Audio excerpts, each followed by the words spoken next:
kicking back. After just listening to a bit of amateur radio and put the AP-701 I think it is, wood grain finish up, which I've just finished. This was a DOA when I bought it, and it's got a Razor Radio's VCO in it now. The VCO was shot. It's a Cybernet MK1 chassis.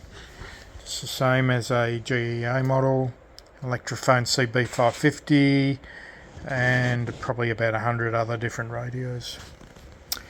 This one's had all the caps done, had issues in the main DC filtering stage, it's had new finals.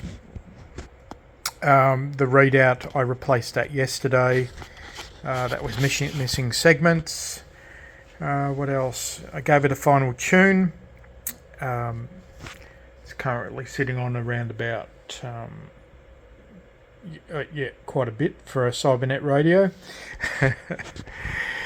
These have a really nice warm receiver, quite sensitive. Being a Cybernet, it's not as responsive on the meter, but certainly loud radio. These are quite surprising with their selectivity and sensitivity.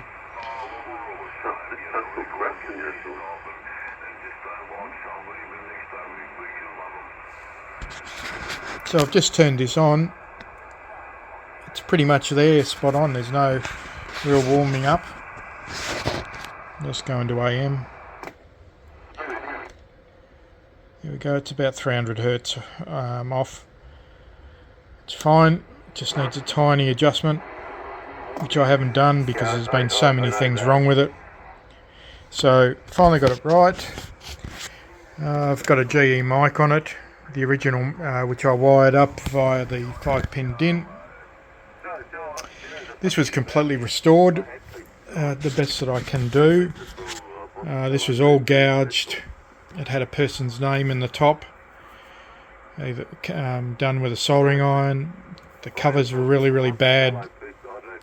Soaked them in degreaser for probably an hour. It was quite unreadable, the display, so it really surprised me when it came up the way that it has. So it's just all basic stuff. Swir, calibration, dimmer. Alright. I usually hook the meter light up to the dimmer, but I've kept this as original as possible. This was originally an 18 channel when it was delivered to Australia. These came via the South African market, which were the 9 channel radios converted by local companies to 18, and then in the early 80s, when Australia was granted the 40 channel spectrum, most people updated them, albeit quite poorly. So I had all of this out yesterday, redid the whole board and channel selector, and yeah, look, it's quite a nice radio. I spent hours on the tuning side, getting the caps right, getting the output stage right. I replaced the audio IC, which I've had a whole lot of these go when they come in. The audio ICs are bad, which is surprising because of the probably 30 others of these series of radios, I've never had an IC go, but the last 4 or 5 all had audio IC issues, along with the inevitable VCO issues with these. This one had a stuck meter, so I cleaned that up. And again, I've had 2 stuck meters in the last 6 months in these Cybernet MK1s. And I've probably got 60, 70 other Cybernets that have never ever had a problem. That's something that, yeah. So what I'm finding is when they're close to the sea, they've been in boats or exposed to the weather, the meters don't like them and they corrode. But it's usually the unit end chassis which their meters corrode quite easily. I'll just pause and let you listen. to the, yeah.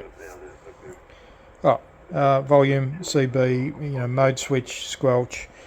It's got an RF gain on the button, NB, and that's your swir cal, just like a CB550.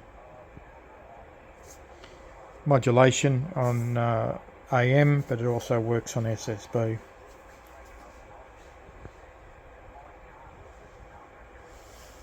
Really? Wow. Imagine eating just a little piece of it, and that's it. Oh, yeah. It's not the thing, which is the seeds are the hottest part of it. This radio had a brother, which was a silver face, which is identical to this, which is the 703. So this is the 701. 703s are very hard to come by. Everything is the same except the face is inlay is silver, and all of the knobs are polished silver, and they come up extremely well. They look quite nice, and sitting side by side, they look good.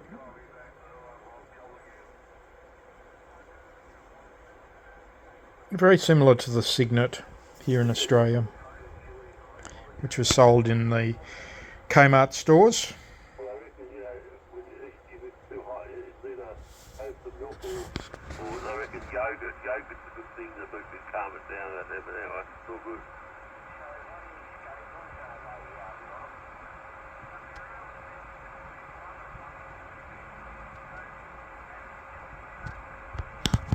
Got a bit of silicone on there.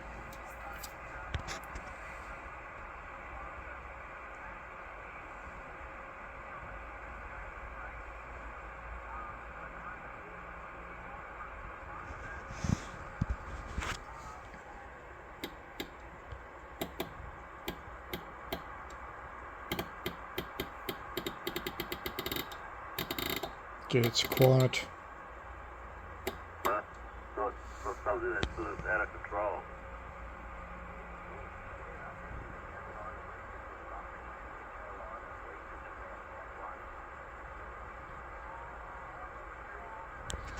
Oh, I had an interesting problem with this. I just wanted to fine tune it against my other frequency counter just to get some sort of authenticity in the readout. And I opened it up, and the resistor on the sniffer circuit was burnt to buggery, and because of that, there's no schematics on the internet for this. So started doing a bit of guesswork, and it ended up being a 320 ohm resistor was perfect, and it came alive, and I was able to tune the thing down to 100 hertz. And what I did then was seal it with some authentic beeswax, and I haven't had a problem for a week on this. So there you go.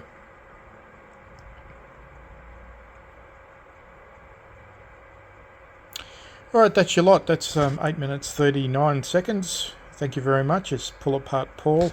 Got some radios coming up soon I've got to finish, but just thought I'd share that one tonight. And I started cleaning the desk back up for amateur radio as well, and trying to set up FT8 and some of the digital modes. Alright, thanks guys. Cheers. As Pull It Apart Paul signing off.